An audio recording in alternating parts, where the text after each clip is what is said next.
perfect opportunity to bring in our other guests. First, joining us, in addition to Gary and I, is Scott Marquis, Senior Vice President, American National. Scott, welcome. And Chris Behling, Chief Underwriter of Swiss Re. And Chris, I'm going to embarrass you. I know it's your birthday today. Uh-oh. So he may have froze his camera intentionally, but clearly I know it's his birthday today, or at least thanks to LinkedIn, he may have to just press the button, refresh, and we'll get him connected live again. But Gary, thank you for that presentation, and I want to jump right into some of the questions as Chris refreshes his screen. Gary, I'll start with you if you don't mind. Do you see a difference in the type of questions you've received during the pandemic? How has your interaction with carriers changed? Absolutely. So immediately off the bat, those carriers that had the use of a predictive model called and wanted to talk about expansion of it, maybe increase the use case more in their company, maybe higher face amounts, or maybe an additional program within their company. They wanted us to help them expand and implement it further, look at score cuts and things of that nature. They also were looking at other types of medical data, medical scores that were being used, and help them maybe combine scores together to help them make better decisions. So we saw that happening as well. Thank you, Gary. Scott, American National, you guys, I know you had a lot of new products rolling out this past year. Obviously, Craig Plank is a former NAILBA chairman, so we have a nice relationship with Anaco, and you guys are big supporters of NAILBA. So I really appreciate you being here. But I also really want to know, what are you getting a sense that consumers are more aware of their mortality? I mean, what are you guys seeing internally, and are you seeing an increase in application volume? Yeah, I think there's no doubt that people in general are more aware, are having to face the reality of their own mortality. You can't get away from it. You turn on the news, there it is. You walk into a store and strap on a mask. Yeah, it's there. So, but as for application volume, yeah, we're seeing an uptick in business. We were seeing an uptick prior to COVID-19, but the last couple of months have been very busy. And I do strongly suspect that a heightened awareness of mortality has to have something to do with it. Chris, before your computer froze, I intentionally embarrassed you because I remember today being your birthday, if I'm correct in that. Am I? Can you confirm you hit 40? My birthday. Well, happy birthday. I finally hit 40 for the 9th time. Congratulations. Chris, at Swiss Re, what type of changes are you noticing, or trends change? What are you seeing at Swiss Re as relation to COVID-19? Sure. Our clients, the carriers, have come to us really in 3 different areas. First is how we can help support non-face-to-face sales. Yeah. Second is the expansion of accelerated underwriting programs. And then third is the integration of alternative data sources. When I think across those 3 categories, Dan, that first one is extremely positive, and it's as dependent upon distribution and BGAs and agents to adopt as it is for carriers to be able to support. And I think it's incumbent on all of us in the value chain to make that leap. When you look at the second one there, which is the expansion of the accelerated underwriting programs, I think it's a mixed bag, and I hope we can get into that today. But where I am most excited is in that third area of the adoption of alternative data sources that can provide a more consumer-centric approach, although much more complicated for our clients, the carriers. Chris, are you seeing what kind of direction or information is Swiss Re providing the characters who are exploring new use cases?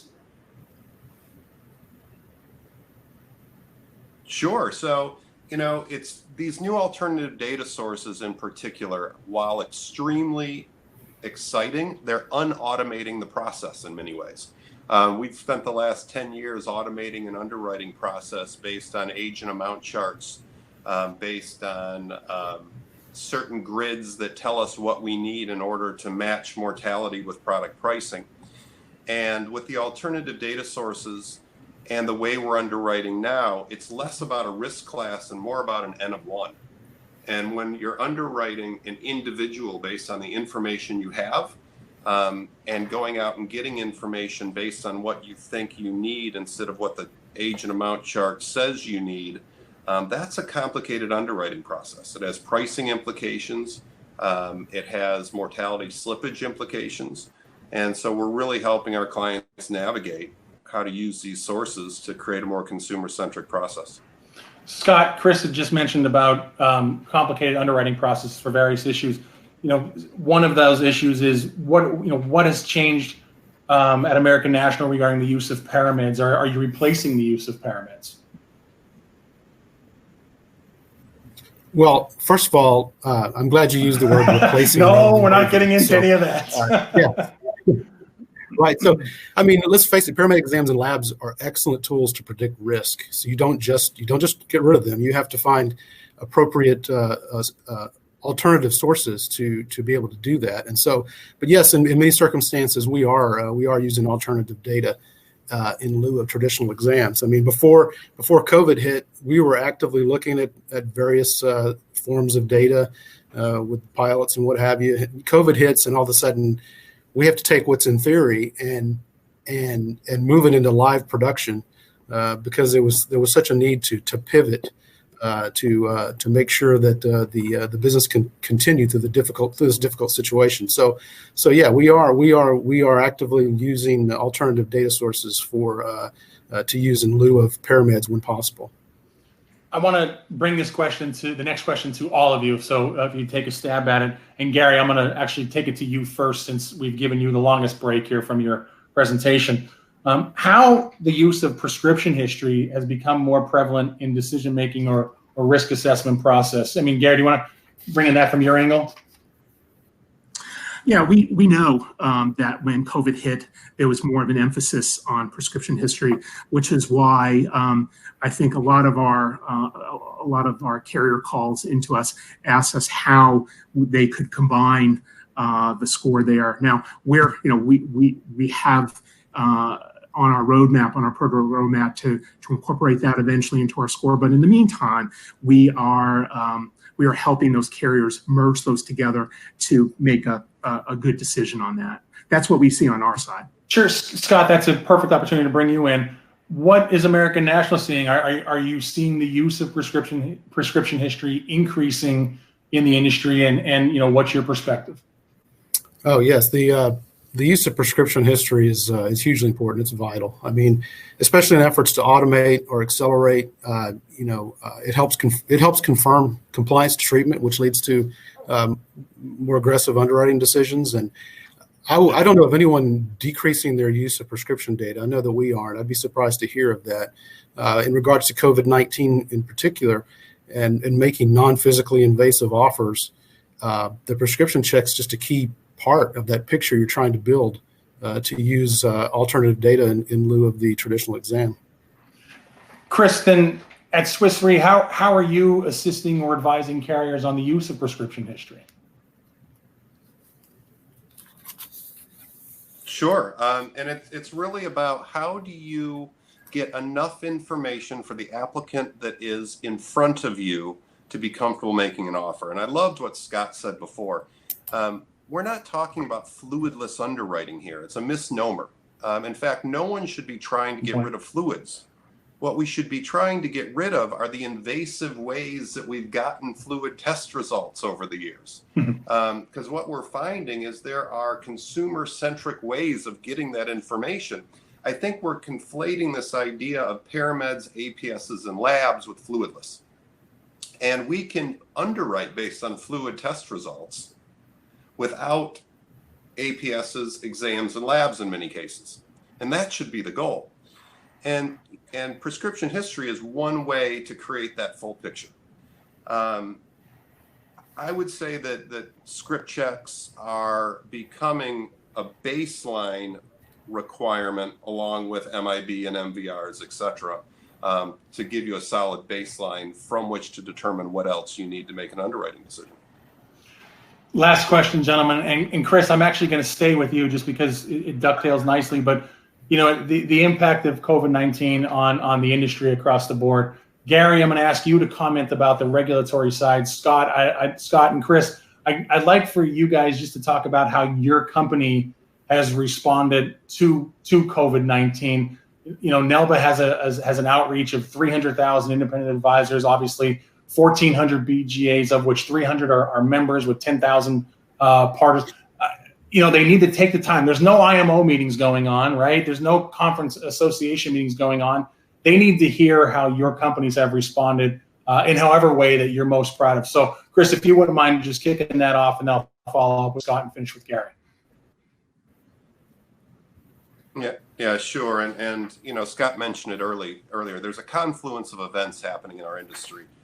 Consumers are becoming more aware of their need for protection, and at the same time, our industry is being forced to adopt more consumer-centric approaches to sales and underwriting.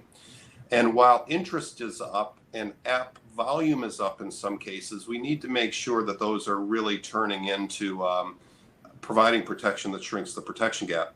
And so what we're doing is we're calling it accelerating the inevitable, which is, I think, what the pandemic has done. And we're really helping insurers lean into this and not go backwards on the other side of this. The things that we've been forced to do, those that are consumer-centric and prudent, we should continue to do and continue to do at the speed that we've been forced to adopt them. Because as a result of that, I think we're going to reach more people. We're going to help close the protection gap and end up making the world more resilient. So we just published the post-COVID-19 underwriting playbook. It's out there on the website. It's inside what we call Conference in a Box. So I would urge anybody on this call to go to Swiss Re, find the post-COVID-19 underwriting playbook. And we think it sets out a roadmap for carriers and distributors for how we can maintain this momentum. Chris, if you send that my way, I'll make sure it's posted for the NAILBA BGAs and advisors to see it.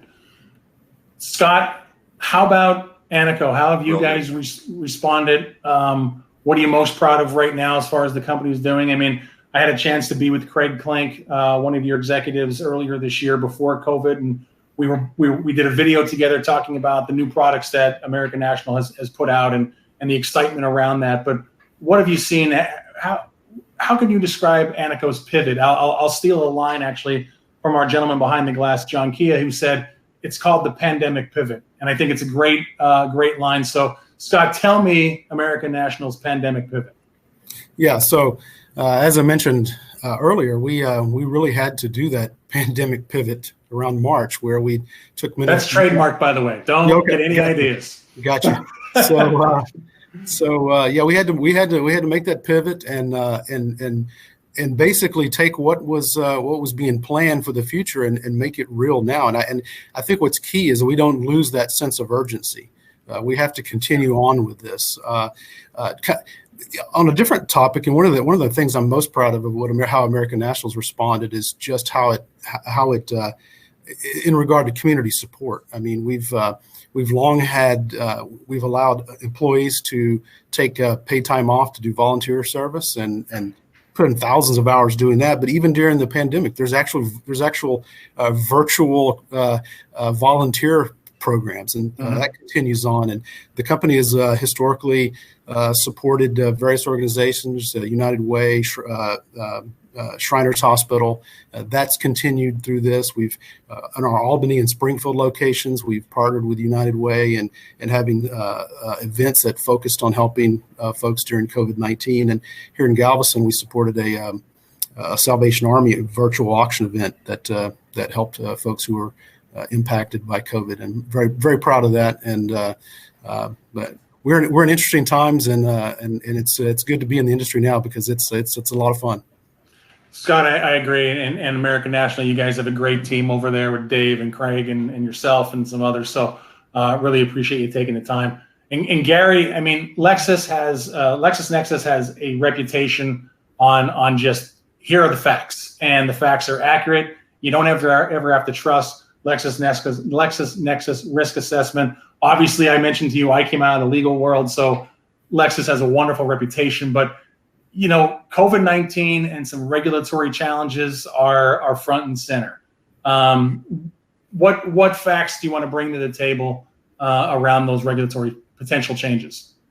So let me just step back a little bit in one of the things we did with any of our models, and including risk classifier and any of the data that we use in our model. We socialize this information upfront before it becomes a product with regulators to give them an idea of the types of data that's being used, to reiterate that this data is FCRA compliant, Fair Credit Reporting Act compliant, which gives consumers, if a adverse action is done on them using this data, that the information is disclosable, disputable, and correctable. In the eyes of a regulator, that's viewed very positively. Yeah. So we spend a lot of time educating regulators on all sides of the insurance spectrum, and especially in the life spectrum too, since it's new to them. We're also keeping our thumb on the pulse of what's going on in various working groups, specifically the Accelerated Underwriting Working Group. We're watching and listening to what's being presented. I think that group is just learning and wanting to understand, and with obviously an eye on the focus of the consumer.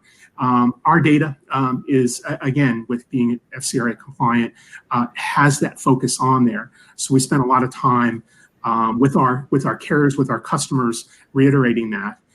We spent a lot of time in New York when information came out there. We came out with a solution that was acceptable to them as well. So you can see that we keep on top of things and make sure we support our carriers if anything should come up from a regulatory standpoint. With COVID, it's shining a brighter light on that, but we reiterate information like criminal information is convictions only, that MVR data is convicted information only. So that kind of stuff helps as well when we're educating regulators. Well, Gary, there's never a question about the data integrity for LexisNexis risk assessment. So I know that before coming into this industry, and I'm happy to connect with you guys further. So Gary, Scott, and Chris, I want to thank you for your time, and we'll be dropping you off here in our Brady Bunch like setup and on to the next panel. So thank you guys.